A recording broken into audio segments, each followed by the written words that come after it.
हमारी दुनिया में कुछ ऐसी शक्तियाँ मौजूद हैं जिसका अनुभव तो हम कर सकते हैं, लेकिन उसे हम देख नहीं सकते हैं। उसे कई लोग विज्ञान की भाषा में एनर्जी कहते हैं, तो वहीं पर लोकल लैंग्वेज में उसे आत्मा या भूत कहा जाता है। सो हेलो गाइस, मैं हूँ कैप्टन और स्वागत है आपका स्कैरी सैटरडे के सेकंड एपिसोड में। और आज हम फिर से बात करने वाले हैं भारत के हॉन्टेड प्लेस के बारे में। कुलधरा गांव, राजस्थान। यहाँ पर कई भूतों का बसेरा है। यहाँ पर अगर कोई रात को अकेला आता है तो वह वापस लौटकर नहीं आता है। यहाँ पर हर रात को चहल पहल सुनाई देती है, लेकिन जब देखे तो वहाँ पर कोई भी नहीं पाया जाता है। यह गांव 170 साल से वीरान पड़ा है और यह सब जो हो रहा है वह कुलधरा गांव के वासियों के श्राप की वजह से हो रहा है। यह गांव जैसलमेर से 18 किलोमीटर दूर है। इसकी कहानी यह है कि यहाँ पर एक दीवान था जिसका नाम था सालम सिंह। यह एक अय्याश दीवान था। एक दिन इसकी नजर गांव की एक लड़की पर पड़ी और उसने गांव वालों के ऊपर दबाव बनाया कि लड़की को मुझे सौंप दो।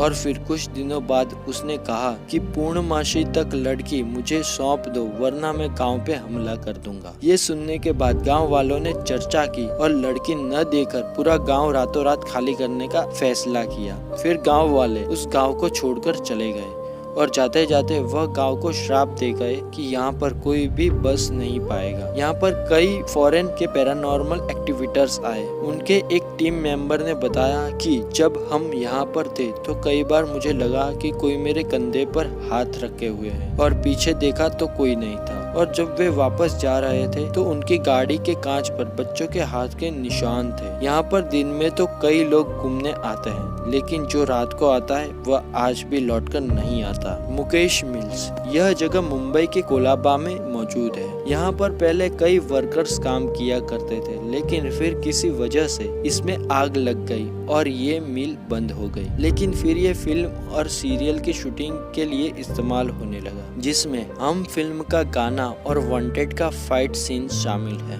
इस जगह के बारे में अमिताभ बच्चन ने कहा था कि यह जगह बहुत ही मिस्टीरियस है और डरावनी है। यहाँ पर कई डायरेक्टर्स शूटिंग के लिए मना कर देते हैं। बॉलीवुड एक्ट्रेस कामिया पंजाबी ने बताया कि एक बार शूटिंग के वक्त उनकी को-स्टार काफी अजीब सा बर्ताव करने लगी, जैसे किसी आत्मा ने उस पे कब्जा कर लिया हो। उसकी आवाज भी मर्द जैसी हो गई और फिर उसने गुस्से में बोला कि चले जाओ यहाँ से। मैंने कहा था ना यहाँ मत आना, यह हमारी जगह है। और उसके बाद से सारा क्रू वहाँ से चला गया। इसके बाद से वहाँ पर कोई रात को शूटिंग नहीं करता है। रामोजी फिल्म सिटी, यह फिल्म सिटी हैदराबाद में स्थित है और ये दूसरी सबसे बड़ी फिल्म सिटी है। 1966 में इसे बनाया गया था। यह फिल्म सिटी जहाँ पर बनी है वहाँ पर पहले युद्ध का मैदान हुआ करता था, जिस मैदान में कई युद्ध लड़े गए थे। और कहा जाता है कि यहाँ पर युद्ध में मारे गए कई सैनिकों की आत्माएं भटकती रहती है। जब ये बन रही थी तब से यहाँ पर कई ऐसी घटनाएं हुई है जो रहस्यमय थी। निर्माण के दौरान कई मजदूरों की रहस्यमय तरीके से मौत हो जाती थी। यहाँ पर एक कलावती देवी नाम की एक महिला थी जिसे लोहे की टकराने की आवाजें सुनाई देती थी। शुरुआत में तो उसे लगा कि कंस्ट्रक्शन के सरियों की आवाज होगी, लेकिन बाद में वह आवाज पूरे दिन सुनाई देने लगी और काम कर रहे लोगों को घोड़ों की दौड़ने की आवाजें और तलवारों के टकराने की आवाजें सुनाई देने लगी। शायद ये सब उन सैनिकों की आत्माएं ही कर रही थी। यहाँ के भूत अक्सर महिला को ही शिकार बनाते थे।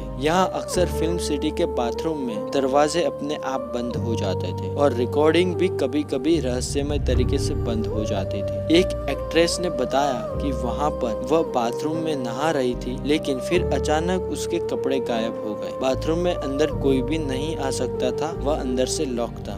फिर ये हुआ कैसे? आपको क्या लगता है इन तीनों जगहों के बारे में? क्या आप यहाँ जाना चाहोगे? और क्या आपके साथ भी कोई भूतिया घटना घटी है? अगर हाँ तो कमेंट में जरूर बताना। धन्यवाद दोस्तों वीडियो को पूरा देखने के लिए। अगर आपको वीडियो पसंद आया तो लाइक कीजिए और दोस्तों के साथ खुलकर शेयर कीजिए। मैं मिलता हूँ अगली वीडियो में, तब तक के लिए राधे राधे।